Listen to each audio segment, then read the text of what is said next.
آپ کا پسندیدہ پروگرام ٹی وی ٹیلنٹ کے ساتھ آپ کا ہوسٹ ڈاکٹر شجاع صغیر خان حاضر خدمت ہے۔ جیسا کہ میری عادت ہے کہ میں کسی نہ کسی ایسی قداور شخصیت کو اپنے پروگرام میں مدعو کرتا ہوں کہ جس نے اپنے جس ریلیٹڈ پیشے میں وہ ہوتا ہے اس نے بے پناہ محنت کی ہوئی ہوتی ہے، دن رات ایک کرتا ہے تو اس کا ٹیلنٹ ابھر کے سامنے آتا ہے۔ ایسا ہی ایک نام آج میرے ساتھ موجود ہے کہ جس کے لیے ایک شعر لازمی طور پہ میں کہنا چاہوں گا کہ جو جل رہا ہے لازم ہے احترام کرو، جو جل رہا ہے لازم ہے احترام کرو، جس نے ایک عمر گزاری ہے روشنی کے لیے۔ جی ہاں ناظرین، ایسا ہی ایک بڑا ادب کا نام آج میرا مہمان ہے۔ طنز و مزاح میں فی الحال تو آپ کا کوئی ثانی نہیں ہے، آپ کی 5 کتابیں طنز و مزاح پر مارکیٹ میں موجود ہیں، 6 کتابیں ہیں، 7ویں کتاب آپ کی ابھی جاری و ساری ہے، کسی وقت انشاءاللہ اس کی بھی تقریب رونمائی میں ہم موجود ہوں گے۔ تو وہ نام جب ہم جنگ اخبار کھولتے ہیں تو ہمیں طنز و مزاح کا صرف ایک چیپٹر نظر آتا ہے، اور جب ہم اس چیپٹر کو کھولتے ہیں تو ہمیں ایک نام نظر آتا ہے، ایم اسلام۔ آج ہماری خوش قسمتی کہ آج میرے مہمان ایم اسلام ہیں۔ السلام علیکم اسلام بھائی۔ جی وعلیکم السلام۔ کیسے مزاج ہے؟ جی میں بالکل ٹھیک ٹھاک ہوں، تھینک یو۔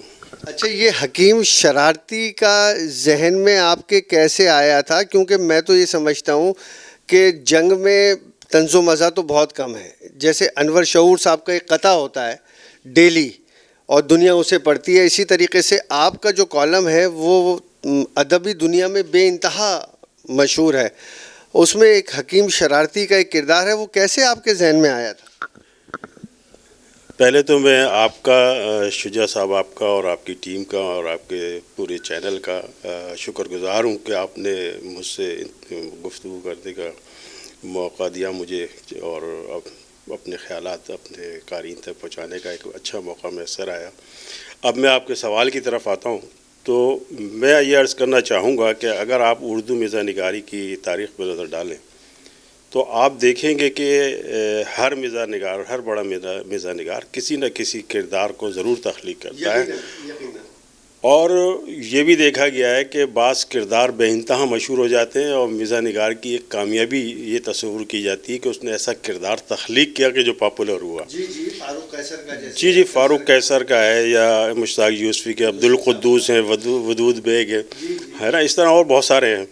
تو یہ ایک تسلسل ہے مزاح نگاری میں ہمارے یہاں کہ ہمارے مزاح نگار کوئی نہ کوئی کردار تخلیق کرتے ہیں۔ تو میں بھی چونکہ اسی راہ کا مسافر ہوں تو میں نے بھی انہی کے نقش قدم پر چلتے ہوئے ایک سوچا کہ ایک کردار کوئی تخلیق کیا جائے، لیکن سب سے بڑا مسئلہ یہ تھا کہ اس کا نام ایسا ہو جو سن کے آدمی مسکرائے۔ تو میں نے بڑی ایک تردد کے بعد، غور و فکر کے بعد حکیم شرارتی کا نام اس کے لیے مخصوص کیا، اور میری کوشش ہوتی ہے کہ ہر تیکھے جملے اور چپتے ہوئے جملے حکیم شرارتی کے منہ سے کہلوا دوں میں۔ اچھا، پارلیمنٹ اور سیاسی جملے جو آپ عموماً لکھتے ہیں وہ حکیم شرارتی اس پہ کوئی تبصرہ کر رہے ہوتے ہیں؟ جی، اس میں مسئلہ یہ ایک ٹیکنیکل چیز ہے جرنلزم کی کہ ہم بہت ساری چیزیں براہ راست نہیں کہہ سکتے، ہمیں کسی کا ریفرنس یا سہارا چاہیے ہوتا ہے کہ انہوں نے کہا، انہوں نے بتایا، عوامی حلقوں نے کہا کہ خیال یہ، اور ہم اس میں اپنی بات شامل کر دیتے ہیں۔ اور جب مزاح میں ہم آتے ہیں تو ہم اس سے بچنے کے لیے اپنے کردار کا سہارا لیتے ہیں، ہمارا کردار وہ باتیں پھر جو ہے نا کہہ دیتا ہے جو ہم خود کہنے سے بچنا چاہتے ہیں۔ تو یہ حکیم شرارتی وہاں نازل ہو جاتے ہیں، وہیں ٹپک جاتے ہیں جہاں کوئی سخت جملہ آ رہا ہو، کوئی ایسی چپتی ہوئی بات آ رہی ہو، کسی کے خلاف بات جا رہی ہو، تو وہ ہم ان کے منہ سے کہلوا دیتے ہیں۔ ہاں، اصل میں بات یہ ہے کہ حکیم شرارتی جو ہے نا وہ اس وقت ایک لوگ چاہتے ہیں کہ نئی نئی چیزیں جو پارلیمنٹ میں ہو رہی ہوتی ہیں، گورنمنٹ کوئی کام ایسا کر رہی ہوتی ہے تو فوری طور پہ آپ کا ایک تبصرہ آ جاتا ہے حکیم شرارتی کے حوالے سے کہ حکیم شرارتی نے، وزیر اعظم نے جو اقدامات کیے اس پہ حکیم شرارتی نے یہ کہا۔ جی ایسا ہی ہے، وہ سیاست تک ہی محدود نہیں ہے۔ کیونکہ میرا جو مزاح ہے الحمدللہ وہ تمامی شعبوں کا احاطہ کرتا ہے جدید ٹیکنالوجی کے حوالے سے. یہ ماڈرن مزاح ہے. میں اس کو اپنے مزاح کا ماڈرن مزاح کہتا ہوں. مزاح کا جو پرانا سنہرا دور تھا نا وہ ایک اس میں لائن کھینچ دی گئی ہے. اب 21ویں صدی میں جو مزاح ہے وہ فیس بک، سوشل میڈیا اور دوسرے جو ذرائع پیدا ہوئے ہیں اور انسانی جو مصروفیات اس کے ساتھ ہیں اور اس پر بھی جو رنج اور خوشی اور غم کے مناظر ہیں، دھوکہ ہے، فراڈ ہے کہ پیچھے جو ہے ڈولی کے بجائے ڈولا نکل رہا ہے، تو وہ سارے جو مسائل ہیں ہم جو دیکھ رہے ہیں تو ہم وہاں سے بھی مزاح لے رہے ہیں. تو اب یہ جدید دور کا مزاح ہے، 21ویں صدی کا مزاح ہے جس میں سیاست بھی ہے، جدید ٹیکنالوجی بھی ہے، عصر حاضر کے جدید نوجوانوں کے جو مسائل ہیں وہ بھی ہیں، پالیٹکس بھی ہے، معیشت بھی ہے. تو میرا بڑا تنوع پایا جاتا ہے مزاح کے موضوعات میں. اور میری کتابوں کے نام جو ہیں یہ بھی ایک مخصوص ہیں اور الحمدللہ کسی مزاح نگار کی اتنی کتابوں کے اتنے نام جو ہے تحریف لفظی پہ نہیں ہے جتنے میں نے مقصد کتابوں کا نام دیے. مثلا پارلیمنٹ کو میں نے پہلی کتاب ہے چارلیمنٹ ہاؤس لکھا. اس کو جو تبدیلی ہے اس کو ہم ادب کی زبان میں تحریف لفظی کہتے ہیں، لیکن ایسی اصطلاح تخلیق کرنا بڑا مشقت کا کام ہوتا ہے. اسی طرح مزاح صغیرہ و کبیرہ ہے، اسی طرح یوٹن کریسی ہے، شرگوشیاں ہیں. یہ ایک لفظ کریٹ کرنے میں مجھے کئی ماہ بھی لگ جاتے ہیں. میں سوچتا رہوں کہ اس کو کس طرح مسئلہ ایسا لفظ میں تلاش کروں کہ جو قاری سن کے کتاب کا نام سن کے ہی مسکرائے کہ ہاں یہ کوئی مسئلہ اچھی کتاب ہوگی. تو یہ تحریف لفظی کی جو خصوصیات ہے یہ بھی میری کتابوں کی مخصوص ہے. دوسری بات یہ کہ ہم جو عصر حاضر میں اب بدلتی ہوئی دنیا ہے اس کا ساتھ دینے کے لیے ہمیں جدید مزاح نگار چاہیے. اور مزاح میں چونکہ بہت کم لوگ آتے ہیں تو میں یہ سوچتا ہوں کہ میں اس فریضے کو ادا کروں، عصر حاضر کے مزاح کی نمائندگی کروں، اور وہ الحمدللہ میری کتابوں میں جا بجا ملے گا آپ کو. اچھا، ماضی میں جو طنز و مزاح جن لوگوں نے کی، کس سے آپ متاثر ہیں؟ بہت اچھا سوال کیا. مشکل سوال ہے لیکن اگر ایمانداری سے میں جواب دوں تو میرے لیے جو سب سے پسندیدہ مزاح نگار ہیں وہ ابن انشا ہیں. اور یوسفی صاحب بھی اچھے ہیں اور بھی کئی دوسرے بڑے نام ہیں، لیکن انشا جی کو میں ذاتی طور پہ زیادہ پسند کرتا ہوں. اب وجہ پوچھنا چاہیں تو وہ میں خود بتا دیتا ہوں. تو اصل میں یوسفی صاحب کا مزاح سوچا سمجھا مزاح ہے، بقول ان کے کہ وہ 10 سال تک ایک مسودے کو دیکھتے ہیں اور بناتے ہیں ایک ایک لفظ. لیکن میں سمجھتا ہوں مزاح کی جو روح ہے وہ برجستگی ہے، بے ساختگی ہے، یکا یک ہو جانا ہے، ایک روانی ہے. تو ہمیں ابن انشا کے مزاح میں ایسا لگتا ہے جیسے چشمے کا پانی ایسے ایسے پھوٹ رہا ہو. مزاح ایسا پھوٹتا ہوا لگتا ہے. زبان ان کی سادہ ہے، ایک عام فہم زبان میں انہوں نے زیادہ لکھا ہے. تو اور اپنے وقت کے سب سے پاپولر مزاح نگار تھے مشتاق یوسفی صاحب جیسے بڑے مزاح نگار بھی ان کی مزاح کے حوالے سے معترف تھے. یہ اچھا، جنگ اخبار سے آپ کو وابستہ کتنے سال ہو گئے؟ میں تقریباً 35 سال سے روزنامہ جنگ سے وابستہ ہوں اور نیوز کے تمام شعبوں میں نے الحمدللہ کام کیا ہے اور ابھی بھی میں یہ ذمہ داریاں ادا کر رہا ہوں. اچھا، اتنی ذمہ داریوں کے بعد یہ طنز و مزاح کے لیے کہاں سے ٹائم نکال لیتے؟ دیکھیے بات یہ ہے کہ میں ایمانداری سے کہوں تو میں ٹائم نہیں نکالتا. میں نے اس کو ایک ایسی عادت بنا لیا اپنی کہ چلتے پھرتے گھومتے پھرتے کچھ ذہن میں آیا لکھ لیا اور ایک صفحے پہ رکھ دیا. چلتے پھرتے کوئی جملہ بنا لکھ لیا. آپ نے کوئی بات کی اس سے میں نے دوسری بات ذہن میں آئی وہ لکھ، اور پھر جب فراغت ذرا سی ملی تو اس کو میں نے ایک خوبصورت مضمون کی شکل دے دی. تو اس طرح میں تھوڑا تھوڑا اپنا کام کرتا رہتا ہوں. تو میں باقاعدہ ایک اہتمام کر کے نہیں بیٹھتا کہ بھئی آج میں بیٹھوں گا اور یہ سب لکھوں گا یا سوچوں گا. تو اسی کیفیت میں انہی مصروفیات میں یہ سب چیزیں میری جو ہے ساتھ ساتھ چلتی ہیں. کتابیں بھی، کالم بھی ایسے ہی ہوتا تھا، بیٹھے کوئی خبر آ گئی، اچھا یار یہ خبر بہت اچھی، چلو اس پہ لکھ دیتے ہیں. بعض اوقات فرمائش کر کے بھی لکھوا لیتے ہیں کہ یار اس پہ ابھی لکھ دیں، ابھی اسپیس بھی ابھی لگ جائے گا، تو اسی وقت ایکسٹمپور بھی لکھ کے دے دیتا. ایسا بھی ہوتا ہے. اچھا، یہ بتائیے، جہاں تک میرا علم ہے کہ جدید اردو میں بہت سارے ادبی لوگ آئے، اس میں ایک نام ہے فدا خالدی. فدا خالدی صاحب سے جہاں تک میرا علم ہے کہ آپ رشتے میں وہ آپ کے نانا؟ جی، حضرت استاد فدا خالدی دہلوی میرے نانا ہیں اور مجھے فخر ہے کہ میں ان کا نواسا ہوں. اور استاد فدا خالدی کا بہت بڑا ادب میں مقام ہے. علم عروض کے وہ ماہر تھے اور درویش صفت آدمی تھے، شہرت سے ان کو کوئی دلچسپی نہیں تھی. ان کے بے شمار شاگرد تھے. روزانہ ان کے جو ڈرائنگ روم تھا وہاں تقریباً 50-60 ڈیلی ان کے ملنے والے آتے تھے جو ان سے اصلاح لیتے تھے, سیکھتے تھے. اور ان میں اس عہد کے جو نامور شعراء ہیں اور انتہائی مقبول شعراء ہیں اور جن کے کلام شعراء آفاق ہیں, مثلاً ادیب رائے پوری حضرت فدا خالدی دہلوی کے شاگرد تھے. ان کی مشہور نعت ہے یا محمد نور مجسم یا حبیبی یا مولائی. پھر ہم آتے ہیں آفتاب مستر کی طرف, جنہوں نے بر صغیر میں پہلا PhD کیا علم عروض کے اندر. وہ خود بھی ہر جگہ اس کا اظہار کرتے اور میرے نانا نے ان کو یہ علم باقاعدہ اچھی طرح سکھایا اور پڑھایا اور اس کی مہارت کے درجے تک انہیں پہنچایا. وہ اپنی کتابوں میں بھی کرتے ہیں, تقریبات میں بھی اعتراف کرتے ہیں اس بات کا. اور ان کی بھی یہ غزل بڑی مشہور ہے جس کا مشہور شعر ہے, ساحل پہ کھڑے ہو تمہیں کیا ڈر ہے چلے جانا, میں ڈوب رہا ہوں ابھی ڈوبا تو نہیں ہوں. اسی مناسبت سے ان کا ابھی تازہ غزلیات کا ایک مجموعہ آیا ہے ساحل پہ کھڑے ہو. اس کی تقریب میں انہوں نے مجھے بھی مدعو کیا تھا, مجھے بھی خطاب کا موقع دیا تھا. تو اور اسی طرح سبیر رحمانی ان کے شاگرد ہیں. پھر ڈاکٹر عزیز احسن ان کے شاگرد ہیں جو پاکستان میں نعت یا تنقید کا سب سے بڑا نام ہے. انہوں نے نعت پہ تنقیدی پہلوؤں سے دیکھتے ہیں اور اس پہ 15-16 کتابیں اسی کام پر ان کی ہیں کہ ان پر ہیں جو کسی اور کا ایسا کام نہیں ہے. تو اس طرح ان کے شاگرد بڑے نامور پیدا ہوئے شاگرد, اور آج بھی ماشاءاللہ وہ مقبول ہیں. اور استاد فدا خالدی کو اور بھی بہت شاگرد ہیں, پاکستان سے باہر بھی ہیں. ناظرین آپ دیکھ رہے تھے, ابھی بات چیت ہو رہی تھی, ابھی ذکر ہوا, اسلام بھائی کہہ رہے تھے کہ ان کے نانا فدا خالدی کے 50 سے زیادہ شاگرد اس وقت پاکستان میں اور پاکستان سے باہر موجود ہیں. ایک چھوٹا سا بریک لیتے ہیں اور ناظرین ٹھہرے رہیے گا ہمارے ساتھ, پھر واپس آتے ہیں چھوٹے سے بریک کے بعد. ویلکم بیک ناظرین, پروگرام وہیں سے شروع کرتے ہیں. ایم اسلام صاحب میرے ساتھ ہیں اور اتفاق سے میرے پاس ان کی وہ تمام کتابیں اس وقت میرے ہاتھ میں ہیں. یوٹن کریسی نام ہی منفرد ہے, یوٹن کریسی. اس کے بعد مزاح صغیرہ و کبیرہ. اس کے بعد ان کی ایک کتاب سرگوشیاں, شرگوشیاں, بالکل میری اصلاح فرمائی ابھی اسلام بھائی نے. ہم تو سرگوشیاں کہتے ہیں, اس میں شین کا اضافہ ہوا ہے. اسلام بھائی یہ 4 ایکٹ چارلیمنٹ ہاؤس, اس کو دیکھیے, چارلیمنٹ, ہم پارلیمنٹ ہوتا ہے یقیناً آپ کو بھی پتہ ہے, لیکن بات طنز و مزاح کی ہے تو یہ ہو گیا چارلیمنٹ. این غین. اس کے علاوہ ایک کتاب اور, اسلام بھائی کیا نام ہے اس کتاب کا؟ ابھی نام اس کا میں نے طے نہیں کیا ہے اور اس پر ابھی کام جاری ہے.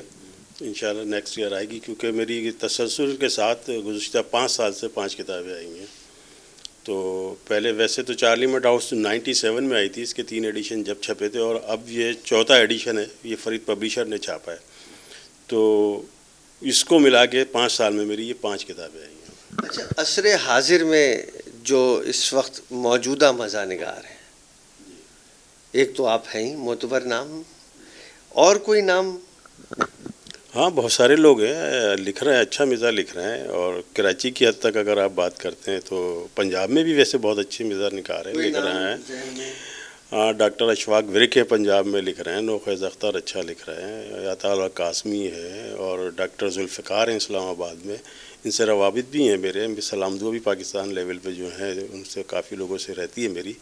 محسن مگیانہ ہیں, وہ پنجاب میں لکھ رہے ہیں. اور کراچی کی بات کریں تو ڈاکٹر معین قریشی ہمارے سینئر مزاح نگار ہیں, اور بہت کام ہے ان کا. 25-26 کتابیں انہوں نے لکھی ہیں, جس میں مزاح کی بھی کافی کتابیں ہیں. اس کے علاوہ انور علیگی صاحب ہیں, ان کا بھی اچھا مزاح ہے. ہاں, اور اس کے علاوہ میم سعد احمد صاحب بھی مزاح لکھتے ہیں. ابھی ان کی سنگ بے بنیاد ان کی کتاب آئی ہے تازہ ترین. تو ڈاکٹر ساجدہ سلطانہ کی ابھی کتاب آئی تھی فشائی ہے. تو یہ 5-6 لوگ اچھا لکھ رہے ہیں, اس پہ نظر آتا ہے. اچھا, آپ کے نزدیک مزاح کی تعریف کیا ہے؟ مزاح ہے کیا؟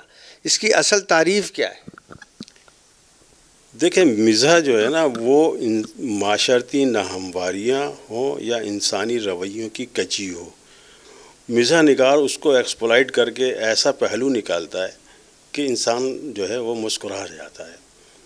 تو یہ اس کی ایک مہارت ہوتی ہے کہ آپ اس کو اسی طرح دیکھتے ہیں اور ہم اس میں اس کمزوری کو ایک دوسرے رخ سے دیکھتے ہیں. بلکہ اس کو میں مزید ایکسٹینڈ کروں کہ عام لوگ ایک علم رکھتے ہیں, ہم دو علم رکھتے ہیں. آپ کے سامنے صرف ٹیبل اور کرسی رکھی ہوئی نظر آ رہی ہے, لیکن ہم اس کو اس طرح بھی دیکھتے ہیں کہ ٹیبل ہے اور ٹیبل کے اوپر کرسی ہے, اس پہ ایک آدمی بیٹھا ہوا ہے, یہ مزاح ہو گیا. تو ہم دوسرے زاویہ جو دیکھتے ہیں نا, وہ ایک ہماری خاص حص ہوتی ہے. تو ہم یہ پہلو ہر جگہ سے نکال لیتے ہیں. جہاں بھی آپ کو کوئی ایسی خامی ملے گی رویوں میں, معاشرتی سماجی حوالوں سے جو رویے سے ملتے ہیں, تو وہ ہم ڈسکس اس طرح کر لیتے ہیں. اچھا, طنز و مزاح, ہم تو ایک ادبی شخصیت کے سامنے بیٹھے ہیں.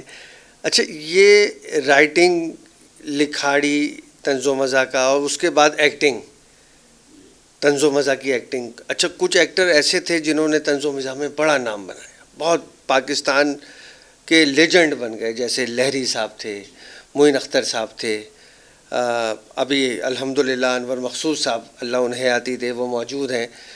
تو ان کا جو طنز و مزاح کا انداز ہے اور جو ادبی طنز و مزاح کا انداز ہے, اس میں کیا فرق ہے؟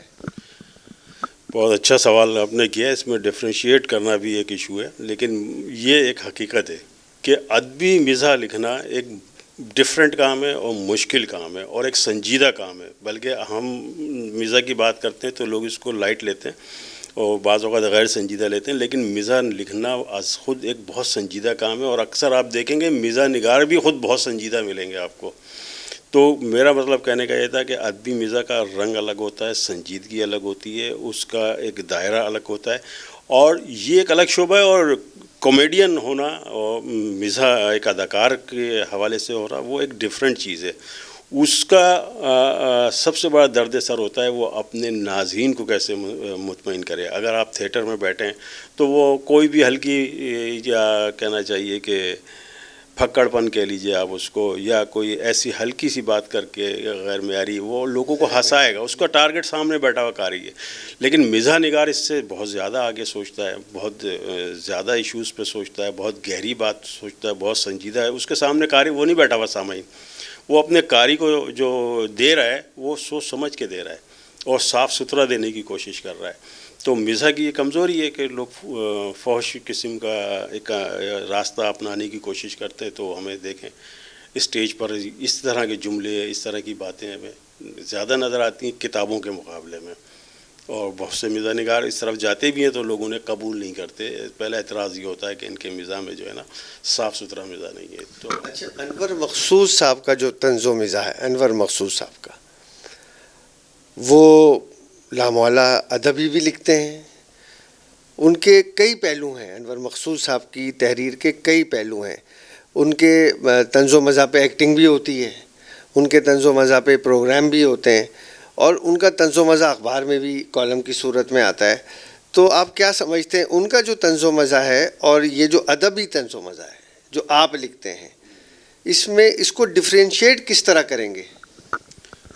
دیکھیں, میرے جیسے ابھی عرض کیا, ایک کام مزاح نگار کر رہا ہے, یہ ایک الگ شعبہ ہے. ایک کامیڈین اپنا کام کر رہا ہے اداکاری کر کے, یہ ایک الگ شعبہ ہے. ایک شخص جو ہے وہ مزاح کا کوئی خاکہ لکھ رہا ہے, وہ ایک اسکرپٹ رائٹر ہے, اس کا مزاح الگ ہے. تو تینوں میں تھوڑا تھوڑا آپ کو پروفیشنلی فرق کرنا پڑے گا. یہ ٹھیک ہے کہ کسی شخصیت میں ہمیں کئی رنگ نظر آتے ہیں, وہ کالم بھی اچھا لکھ لیتا ہے, کوئی مضمون بھی اچھا لکھ سکتا ہے مزاح کا, اداکاری بھی کر سکتا ہے. جیسے انور مقصود کو آپ نے کہا, انور مقصود کے ہمیں کئی اس طرح کی چیزیں یکجا نظر آتی ہیں. تو اب اس کو سارٹ آؤٹ کر لیجئے کہ اس میں کالم میں انہوں نے جو لکھا ہے وہ کس معیار کا ہے, مضمون کس معیار کا ہے, اداکاری کس معیار کی ہے. اور وہ چونکہ جملے اچھے بناتے ہیں اور اسپیشلی پولیٹیکل سیٹائر ان کا زیادہ پاپولر ہوتا ہے, تو اس حوالے سے ذرا وہ مضبوط مقصد ایک رخ رکھتے ہیں. اچھا, اسلام صاحب کے بارے میں بتاؤں کہ چند ہی ادبی لوگ ہیں اس وقت کہ جن پہ کسی نے پی ایچ ڈی کرنے کی ہمت کی ہے, ایم فل کرنے کی. اور اس ایم فل کرنے والوں میں ایک صاحب ہیں جو خود لیکچرار ہیں, ان کے بارے میں مجھے علم نہیں ہے, وہ میں اسلام بھائی سے پوچھوں گا کہ اسلام بھائی کے اوپر جنہوں نے ایم فل کیا تو کیا سوچ کر کیا, کیا وہ آپ سے رابطے میں تھے, انہوں نے کچھ آپ سے سیکھا تھا, یا انہوں نے آپ کو پڑھ کے آپ پہ ایم فل کیا؟ دیکھیں, میرے جیسے ابھی عرض کیا, ایک کام مزاح نگار کر رہا ہے, یہ ایک الگ شعبہ ہے. ایک کامیڈین اپنا کام کر رہا ہے اداکاری کر کے, یہ ایک الگ شعبہ ہے. ایک دراصل میں نے جیسے ابھی عرض کیا کہ میرے پورے پاکستان سے اس طرح کے جو لوگ ہیں ہمارے شعبے کے وہ رابطے میں رہتے ہیں اور میرے ساتھ فیس بک سوشل میڈیا پہ بھی ہیں اور میری کتابوں میں بھی انہوں نے اپنے لکھا ہے. جو طنز و مزاح میں پی ایچ ڈیز ہیں پاکستان کے, انہوں نے میری تحریروں پہ اپنے کلمات تحسین لکھے ہیں. تو ڈاکٹر اشفاق ورک اس وقت پنجاب میں جو ہے نا مزاح کے تھیسس کے لیے اتھارٹی سمجھے جاتے ہیں. وہی عام طور پہ اس قسم کی چیزیں تجویز کرتے ہیں کہ موضوع کیا ہے, کن چیزوں پہ نیا کام ہو. تو ڈاکٹر اشفاق ورک سے اتفاق سے میرا تعلق جو ہے وہ 97 میں اس وقت ہوا جب وہ چارلیمنٹ ہاؤس میری کتاب آئی تھی. انہوں نے لاہور میں اس کو پرچیز کیا اور پھر مجھے خط لکھا کہ میں آپ کی اس کتاب کو اپنے پی ایچ ڈی مقالے کا حصہ بنا رہا ہوں. تو وہ خط جب مجھے آیا تو میں نے اس کو اتنا لائٹ لیا. میں نے بولا یہ تو پی ایچ ڈی پتہ نہیں 10 سال لگیں 20 سال لگیں اور کیا لکھیں کیا نہیں, میں بھول گیا. لیکن پھر مجھے پتہ چلا 5-6 سال پہلے ایک صاحب نے بتایا کہ ایک پی ایچ ڈی مقالے میں آپ کا ذکر ہے, فضلی سائنس نے وہ چھاپا ہے. خیر میں نے منگایا دیکھا تو میرا ان سے جب سے ایک غائبانہ تعارف تھا. وہ پھر میں نے دیکھا انہوں نے پی ایچ ڈی مقالے میں میرا اور چارلیمنٹ ہاؤس کا باقاعدہ ذکر کیا ہے. پھر ان سے میں نے بڑی مشکل سے روابط پیدا کیے, دوبارہ تلاش کیا, رابطہ کیا. پھر وہ ہماری ایک طرح سے دوستی ہو گئی. تو وہ پی ایچ ڈی ہونے کے بعد وہ پروفیسر بن چکے تھے اس پورے طویل عرصے کے دوران. تو پھر انہوں نے مجھ سے پوچھا آپ پہ کوئی تھیسس ہوا ہے؟ میں نے کہا نہیں. کہنے لگا کام تو آپ کا اچھا خاصا ہو گیا ہے. پھر انہوں نے مجھ سے کہا کہ انشاءاللہ بہت جلد آپ خوشخبری سنیں گے, آپ کو فون آئے گا. میں نے کہا اچھا. پھر وہ ڈاکٹر وہ شاہد فرید ایک شریف میں ان لیکچرار ہیں, ان کے شاگرد ہیں. انہوں نے کہا جی استاد نے مجھ سے کہا ہے کہ یہ سبجیکٹ آپ کا جو ہے نا اس پہ ریسرچ ہو سکتی ہے اور اس سے پہلے ہوئی نہیں ہے, کیونکہ اس میں یہ بچنا ہوتا ہے آپ کو ریسرچ میں کہ یہی ریسرچ پہلے تو نہیں ہوئی اور آپ کا کام اتنا ہے کہ اس پہ ہو سکتی ہے. تو مجھے آپ کی مدد کی ضرورت ہوگی. پھر اس کے بعد میرا ان سے تعلق ہو گیا. وہ مجھ سے مختلف چیزیں مانگتے رہے, معلومات لیتے رہے, کرتے رہے اور اب الحمدللہ ایم فل ہو گیا. اچھا اسلام صاحب, ایک اب آتے ہیں تھوڑے سے, کیونکہ ہمارے پروگرام کا وقت بھی آپ کو تو پتہ ہے کہ ایک مختصر ہوتا ہے, تو تھوڑا سا اپنے بارے میں کہ کب پیدا ہوئے, تعلیم کہاں سے حاصل کی اور شادی کب ہوئی, کتنے بچے, کچھ تھوڑا سا اپنے بارے میں ناظرین کو بھی بتائیں. جی میں 4 جنوری 1961 کو میری پیدائش ہے. کراچی میں ہی پیدا ہوا اور لانڈی میں پہلے میری رہائش تھی اور وہاں میں نے پرائمری اور سیکنڈری ایجوکیشن حاصل کی. پھر جامعہ ملیہ کالج علامہ اقبال کالج سے میں نے تعلیم حاصل کی. پھر کراچی یونیورسٹی سے میں نے فرسٹ ڈویژن میں علم سیاسیات میں ماسٹر ڈگری لی اور پھر ایس ایم لاء کالج سے میں نے LLB کی تعلیم حاصل کی. اس کے بعد جو ہے میں روزنامہ جنگ سے وابستہ ہو گیا اور آج تک روزنامہ جنگ میں ہی 35 سال ہو گئے اس بات کو. جہاں تک آپ نے شادی کی بات کی تو میری شادی 1995 میں ہوئی اور الحمدللہ میرے 2 صاحبزادے ہیں, ایک صاحبزادی ہے جو ابھی پڑھ رہے ہیں. اچھا, اس کے علاوہ عجیب و غریب ابھی آپ نے مجھے تعلیم بتائی اپنی نا کہ پولیٹیکل سائنس میں ماسٹرز, پھر LLB اور نوکری کی آپ نے جنگ میں اور لکھا طنز و مزاح. اصل میں اپنی ابتدائی جوانی میں بہت پرجوش نوجوان تھا اور میں پورے معاشرے میں انقلاب برپا کرنے کا خواب دیکھا کرتا تھا اور جمہوریت کے حوالے سے جو جدوجہد پاکستان میں ہوئی اس کا میں ایک کردار رہا. اور کراچی یونیورسٹی میں جو آخری انتخابات ہوئے تھے طلبہ یونین کے, اس میں جوائنٹ سیکرٹری کے لیے الیکشن فائٹ کیا. میں PSF کے ٹکٹ پہ تھا اور USM ہمارا ایک الائنس تھا, اس کے اندر ہم شامل تھے. یہ متین یوسف بھی تھے MQM کے اور بھی لوگ تھے, تو ساری MQM کی قیادت بھی ہوتی تھی اور بھی بہت لوگ تھے. اخلاق احمد صاحب کہاں تھے اس وقت؟ اخلاق احمد نہیں, نہیں, وہ تھوڑے سینئر ہیں, وہ کچھ سینئر ہیں. تو بے شمار لوگ تھے. آج بھی ہمارے دوست ہیں, کلاس فیلو ہیں, وائس چانسلر ہے لیاری یونیورسٹی, بے نظیر بھٹو لیاری یونیورسٹی کے. اختر بلوچ وہ کلاس فیلو ہے. یہ خالد عراقی صاحب کراچی یونیورسٹی کے وائس چانسلر ہے, یہ ہم سے 1 سال جونیئر تھے. ان کے بڑے بھائی ہمارے دوست تھے جو یہاں ڈپٹی کمشنر بھی کراچی میں رہے, ویسے کمشنر بھی رہے, ابھی ریسنٹلی ریٹائر ہوئے وہ. تو یہ تو بڑی لمبی سلسلہ ہے اور بڑی سیاسی ایکٹیویٹی کی MRD کے پلیٹ فارم سے بھی کی. بہت لمبی چوڑی سیاسی اس وقت جوش و خروش تھا. تو سیاست میں کیوں نہیں آئے؟ اصل میں سیاست جب ہم تھے ایک روایتی سیاسی سوچ رکھنے والے لوگ, اور جب معاملات بندوق کی طرف گئے تو پھر ہم پیچھے ہٹ گئے. مطلب بندوق کی سیاست جس وقت شروع ہوئی ہمارے ملک میں تو آپ نے سائٹ پکڑ لی. پھر ظاہر ہے ہمارے زبان بیان قلم دلائل یہ سلسلے ختم ہو چکے تھے تو ہم اس راستے کے مسافر نہیں تھے. اچھا نئی نسل کو کوئی پیغام دیں کیونکہ ہمارا پروگرام جو ہے وہ بس اینڈ پر ہے تو میں چاہوں گا کہ آپ کوئی ایسا پیغام دیں ہماری نوجوان نسل کو کیونکہ آپ بیٹھے ہیں ایک پروگرام ٹی وی ٹیلنٹ میں. آپ کا ٹیلنٹ جو ہے وہ یہاں میرٹ کی بنیاد پہ یہاں بیٹھا ہوا ہے تو نوجوانوں کو کوئی ایسا پیغام دیں جس سے وہ بھی بوسٹ اپ ہوں. دیکھیے پہلی بات تو یہ کہ میں نوجوانوں سے کہوں گا وہ کتابی چہرے نہ پڑھیں, کتابیں پڑھیں اور کتاب سے رشتہ جوڑیں. یہ کتاب اور قلم ہی ہے جو آپ کی زندگی کو بدل سکتا ہے, آپ کو بڑے مقاصد کے لیے تیار کر سکتا ہے. تو ہم یہ دیکھتے ہیں کہ لوگ آج کل کئی گھنٹے موبائل پہ انفارمیشن تو لے رہے ہیں لیکن علم نہیں لے رہا ہے. علم آپ کو کتابوں سے ہی ملے گا. اور جن معاشروں سے یہ ساری جدید ٹیکنالوجیز ہماری آئی ہیں وہاں آج بھی کتاب کو بہت اہمیت دی جاتی ہے. یہ ہمارے معاشرے کی طرح نہیں ہے کہ کتابیں لکھنے والوں کو لوگ کوئی اہمیت نہیں دیتے. وہاں ایک کتاب لکھ کے لوگ مالا مال ہو جاتے ہیں. تو ہم تو کسی کو کتاب لکھنے والوں کو معمول کی عزت بھی عام طور پر نہیں دے پاتے نا.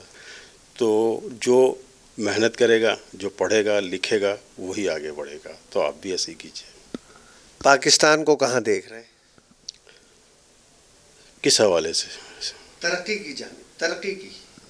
میرا خیال ہے اس وقت تو معاشی صورتحال کے حوالے سے حالات بہت ہی مایوس کن ہیں. بہرحال اچھائی کی امید رکھنی چاہیے اور جو پاکستان پہ قرضہ ہے وہی ہمارے اوپر اتنا بڑا بوجھ ہے کہ ہم کچھ نہیں کر سکتے. یعنی ہم 100 روپے کما رہے ہیں اور 90 روپے قرضے میں سود ادا کر رہے ہیں. یہ ہماری پوزیشن ہے. تو اب فی الحال اس حالات میں ہم معاشی ترقی کا کیا خواب دیکھیں گے. ناظرین آپ دیکھ رہے تھے اور سن بھی رہے تھے کہ ایم اسلام ہمارے محمد اسلام ہمارے ملک کے ایک عظیم مزاح نگار کتنے خوبصورت انداز میں آپ کو ایک میسج دے رہے ہیں. اسے سمجھیں. پاکستان ہے تو ہم ہیں. پاکستان زندہ باد.